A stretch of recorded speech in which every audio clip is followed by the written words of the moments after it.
अस्सलाम वालेकुम। आप देख रहे हैं मेरा YouTube channel SK cricket show. एक नई वीडियो और एक नए मौजू के साथ आके खिदमत में हाजिर होते हैं। कल की गुज़श्ता रात के बाद आज वीडियो करना थोड़ा मेरे लिए और मुश्किल होना शुरू हो गया, क्योंकि जो कल की हार के अभी तक सदमा वो हमारे दिलों से निकला नहीं है। ख़ास तौर पे एज ए पाकिस्तानी फ़ैन्स आपके लिए जो क्रिकेट का सबसे बड़ा जो मकसद होता है कि आपने क्रिकेट को कवर करना है, फिर आपने बैठ के बातें करनी है उसके बारे में, फिर आपने अपने रिव्यूज़ देने हैं, तो उसके ऊपर बड़ा मुश्किल हो जाता है जब आपकी टीम इस तरह की परफॉर्मेंसेस कर रही हो कि देख के आपको एक तरफ के लगे कि आपने अपनी तरफ से तो सब कुछ अच्छा कर रहे हैं, लेकिन टीम आपकी फिर भी विनिंग कोर्स की तरफ ना जा रही हो, तो वो बड़ा डिसअपॉइंटमेंट होती है। थोड़ा सा उसके ऊपर बात करेंगे और फिर बात करेंगे कि पाकिस्तान का क्या वर्ल्ड कप सिनेरियो क्या है, कि पाकिस्तान आगे किस तरह क्वालिफाई कर सकता है सुपर 8 के लिए, उसके ऊपर बात करेंगे।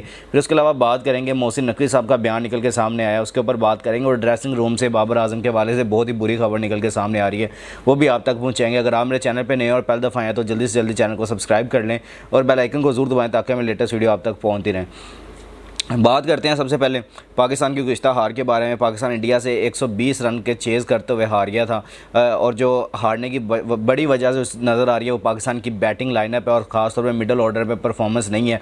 ऊपर से टुक टुक का स्टार्ट है, फिर उसके बाद मिडल ऑर्डर में आपके बैट्समैन जो परफॉर्मेंस नहीं दे पा रहे, फिर उसके बाद आपके जो नीचे से आके फिनिशर्स हैं वो आपके बिल्कुल ही थके हुए हैं, जिसके पास कोई फॉर्म नहीं है। और हमने जो देखा पिछले मैचेस में भी, हमने आयरलैंड से कवर करना शुरू किया था, इंग्लैंड से पाकिस्तान होके आ गया। फिर उसके अलावा पाकिस्तान वर्ल्ड कप का पहला मैच हारने के बाद, वो भी ऐसी टीम से जो एसोसिएट टीम है, उसे हारने के बाद पाकिस्तान ने दोबारा इंडिया के साथ जब ये मैच होना था, हमने फिर सपोर्ट करना शुरू किया कि क्या पता पाकिस्तान वहाँ से बाउंस बैक कर ले, लेकिन पाकिस्तान की टीम वही थकी हुई नज़र आई।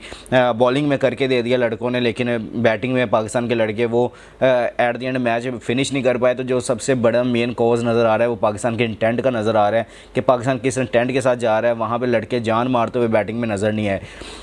एक तरफ से ये कह लें कि पाकिस्तान शायद इजी हो गए थे पाकिस्तानी बल्लेबाज के, शायद अब हम मैच जीत चुके हैं, तो ऑलमोस्ट यही पाकिस्तान को कॉज कर गया और इंडिया ने अपना इंटेंट नहीं छोड़ा। बुमराह आए थे जब प्रेस कॉन्फ्रेंस के लिए, उन्होंने कहा था कि हमने अपने गोल सेट कर लिया था कि हमने हराना है पाकिस्तान को, और हमने मेन कॉज वही रखा कि हमने अपनी लाइन और लेंथ पर बॉलिंग करते रहे और इनके बैट्समैन को परेशान करते रहे, और एट द एंड हम पाकिस्तान को हरा के ये मैच जीतने में कामयाब हो गए हैं। तो दूसरी तरफ जब गैरी क्रिस्टन आते हैं प्रेस कॉन्फ्रेंस करने के लिए, तो उन्होंने कहा है कि पाकिस्तान अपनी अच्छे इंटेंट के साथ गया, बॉलिंग के साथ गया, लेकिन पाकिस्तान वैसे फिनिश नहीं कर सका, शायद कुछ इंटेंट का मसला था, उन्होंने भी ये बात की है। ऊपर से बाबर आजम जब मैच के बाद रवि शास्त्री से बात करते हैं, वो कहते हैं कि हमने बीच में डॉट बॉल्स बहुत ज़्यादा खेली, जिसकी वजह से प्रेशर हमारी बैट्समैन पे आना शुरू हुआ और एट द एंड हम मैच फिनिश नहीं कर पाए। तो यानी कि मेन चीज़ क्या है कि आपकी बैटिंग का मसला बनता शुरू हो गया। जब आप बॉलिंग का करके देते हैं तब आपसे बैटिंग का इशू निकल आता है, आप बैटिंग से नहीं कर पाते। तो यानी कि फिर कहाँ पर जाके हमने ये मैच को फिनिश करना है, ये सबसे मेन कोज़ है। और पाकिस्तान के लिए सबसे बड़ी साइन भी यही है कि क्या पाकिस्तान इस तरह आगे सर्वाइव कर सकता है, या सुपर 8 में जाके जब बड़ी टीमों के साथ इनके मैचेज़ होंगे तब पाकिस्तान की टीम क्या हाल करेगी, जहाँ पर आपके पास अभी ये USA नहीं संभाली गई, फिर उसके बाद इंडिया को आपने इतनी जल्दी आउट करने के बाद भी आपको 120 रन बनाना आपके लिए मुश्किल हो गया था। तो आप क्या आगे बड़े मैचेस में जाके क्या करेंगे जहां पे 200 रन बने होंगे, जहां पे आपके सामने कोई जल्दी आप आउट हो जाएंगे, तो वहां पे आप किस तरह सर्वाइव करेंगे। तो यानी कि फिर वही चीज़ है ना कि आपके पास अगर 120 का ये टोटल होता, आपकी बॉलिंग पर डिफेंड कर नहीं सकती थी ये, क्योंकि उन्होंने बड़े अच्छे तरीके से बॉल बाय बॉल लेके चलना था।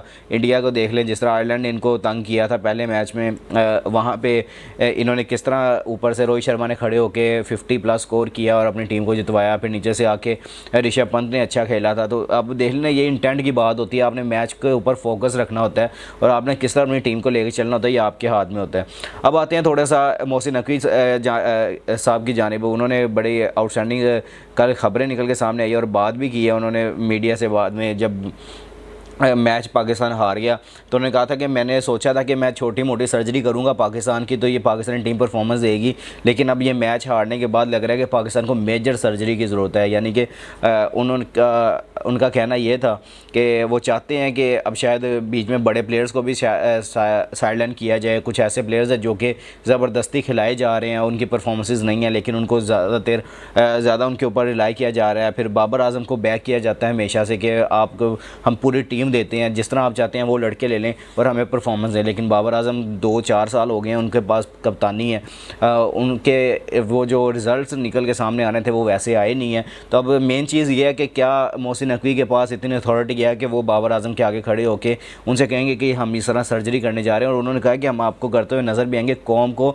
इस तरह की शिकस्त जो आपने दिखाई है ये हम किसी तरह भी इस शिकस्त के मुतहम्मिल नहीं हो सकते। मेन चीज़ ये है कि आपकी इतने क्लोजली मैच भी जाके अगर आप नहीं ना जीत रहे तो फिर आपके इंटेंट का और आपकी ये टीम का मसला है। ये मोहसिन नकवी साहब ने भी कह दिया कि अब ये आएंगे जब वर्ल्ड कप के बाद तो बड़ी सर्जरी होने वाली है इससे T20 वर्ल्ड कप के बाद, और फिर देखेंगे शायद बाबर आजम अपनी कैप्टनसी से भी हाथ धो बैठें दोबारा से।